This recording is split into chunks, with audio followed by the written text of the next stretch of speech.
Bonjour vous. Aujourd'hui, dans la série Celles qui se sont lancées, je vous présente Lucille. Bonjour Lucille. Bonjour Sophie, Peux-tu nous dire qui tu es? volontiers. Je suis née en 1961 dans une famille d'enseignants, conférenciers, artistes et tous les week-ends à la maison, c'était l'ambiance atelier. Papa qui faisait son piano, qui jouait de la flûte traversière, qui peignait énormément tout le temps. Il y avait partout des tableaux en train de sécher. Maman qui nous faisait tous nos vêtements, couture, tricot, qui décorait des meubles. Qui était née à Moscou. Ma maman est à moitié russe. Mais il y avait aussi mon désir d'apprendre le russe, puisque cette maman qui était née en Russie, pour moi, c'était quelque chose. On avait notre grand-père de Russie, c'était assez magique dans ma tête. Grand-père de Russie, c'était un seul mot tout attaché. Et donc, j'ai étudié le russe. Et j'ai fait des études de russe littéraire, des études de traduction. Et je suis entrée dans la banque par le plus pur des hasards, parce que j'aimais beaucoup la traduction littéraire, ça marchait bien. Mes profs me disaient, faites ça, Lucille, vous êtes faite pour ça. Sauf que j'avais envie de travailler dans une entreprise internationale pour avoir des contacts avec plein de pays différents. C'est ça qui me plaisait en fait. Et puis ce travail de la banque m'a très vite captivée. J'ai travaillé avec des juristes sur des contrats à l'international, avec des fiscalistes. Et donc j'ai appris des notions de droit, de fiscalité. Et puis très vite, la banque m'a envoyée en poste à Moscou, où j'ai vécu toute la perestroïka. Donc c'était une époque évidemment historique, où chaque jour, il se passait des choses inimaginables, qu'on ne lisait pas dans les journaux, mais qu'on vivait, parce qu'il n'y avait pas encore Internet, il n'y avait pas la presse libre. Donc on apprenait les informations importantes par le bouche à oreille. Et ce que j'ai appris quand j'ai commencé à plus écrire, c'est que quand on écrit, les mots ne sont pas des mots. Ce qui est important, c'est de rendre la vraie vie telle qu'on l'a vécue. Donc que les mots ils aient une odeur, qu'on éclate de rire, qu'on soit pris de chagrin en lisant un livre et en écrivant, que les mêmes mécanismes s'opèrent pour toucher les lecteurs. D'accord. Donc si j'ai bien compris, tu es une artiste, banquière, multiculturelle et surtout conteuse. On peut dire ça comme ça, si tu veux. D'accord. Alors, conteuse, c'est important parce que un jour, tu as décidé d'écrire ton livre. Tu t'es lancée. Je voulais savoir ce qui t'a donné envie d'écrire ce livre. J'avais toujours eu envie d'écrire et ça me faisait très peur.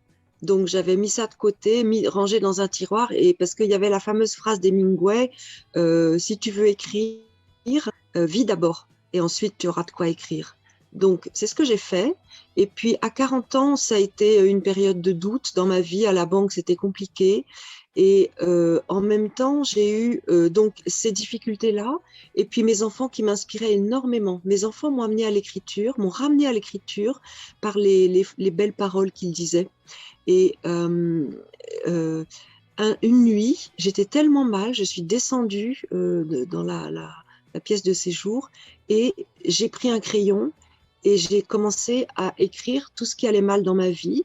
Et puis progressivement, je me suis dit, mais je vais refaire des traductions puisque j'aimais ça. Et puis mes proches m'ont dit, mais Lucille, tu as une histoire sous la main, l'histoire de ta grand-mère. Donc j'ai commencé à l'interviewer parce qu'on s'entendait très bien. Et très vite, j'ai été embarquée dans son histoire à elle, j'ai fait le lien avec moi, ce que j'avais vécu à Moscou, notamment autour des odeurs. Et c'est là que j'ai retrouvé le contact, que ça s'est enclenché en moi et que j'ai commencé à écrire. Là, je me suis organisée. Je coupais mes journées en deux. J'avais pris 2 années sabbatiques.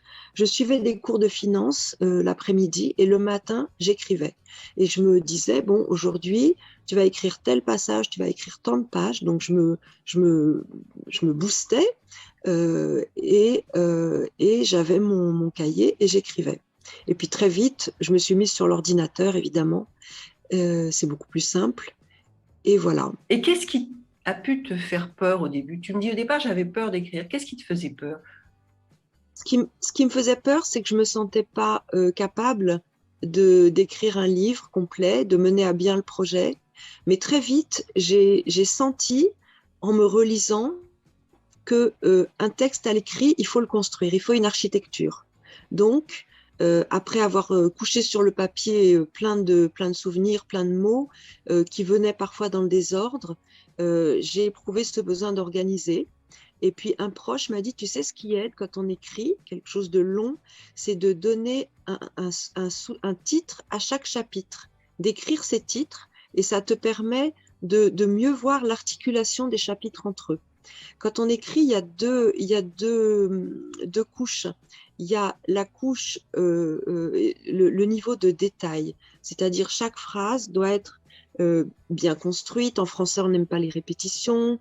Il ne faut pas que ce soit banal. Il faut embarquer le lecteur dès les premiers mots. Ça, c'est au niveau de chaque phrase.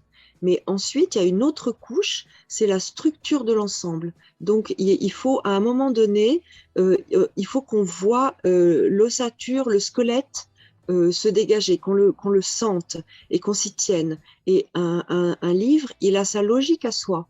Si tu commences dans un certain ton, tu peux pas ensuite, tu n'es pas libre de faire ce que tu veux. Il faut que tu sois fidèle au ton que tu as pris au départ. Sinon, le lecteur sera perdu.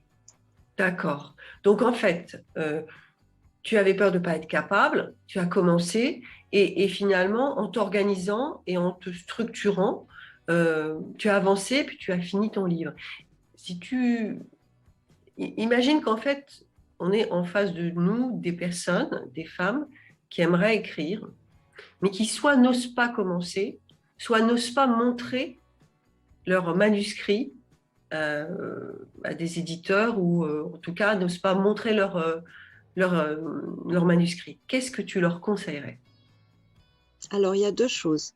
Premièrement, écrire très régulièrement. On peut commencer par tenir son journal, hein. Et puis, tous les jours, à la même heure, au même moment, se mettre devant son ordinateur ou avoir un petit calepin à portée de main. Parce que quand on commence à s'intéresser, quand on commence à écrire et à s'intéresser à ce qui sort de soi, on va chercher l'inspiration. C'est-à-dire, ce qui aide, c'est de rêvasser, par exemple, de rester un long moment à regarder un paysage. Et là, il y a des mots qui viennent, ou de marcher. Et on se met à rêver, à se rappeler, à se souvenir beaucoup mieux de ses rêves. Donc, il faut avoir tout le temps un petit calepin à portée de main. Et dès qu'il y a des beaux mots qui nous arrivent, les coucher sur le papier, les écrire. Ça, c'est la première chose. Ensuite, il faut savoir que il n'y a rien de plus détestable qu'un récit qui commence par alors, je vais vous parler de telle personne, elle est blonde, elle est brune, elle a tel métier, ça n'a juste aucun intérêt, on s'en fout. C'est pas comme ça qu'il faut commencer. Les bons livres, quand on feuillette des livres dans une librairie, c'est ceux qui vous accrochent dès les premiers mots. Ou dès les premiers mots, on est plongé dans un univers, dans une lumière, dans une couleur. Il faut qu'on sente les odeurs, qu'on voit les couleurs. Une fois, un petit garçon me parlait de ses souvenirs, un homme me parlait de ses souvenirs d'enfance où il était fasciné par les phares. Ça avait commencé, il avait 5 ans, il se baladait avec sa grand-mère sur route et il a vu une espèce de lumière au loin qui l'intriguait. Ça s'allumait, puis ça s'éteignait, ça s'allumait, puis ça s'éteignait. Il savait pas du tout ce que c'était.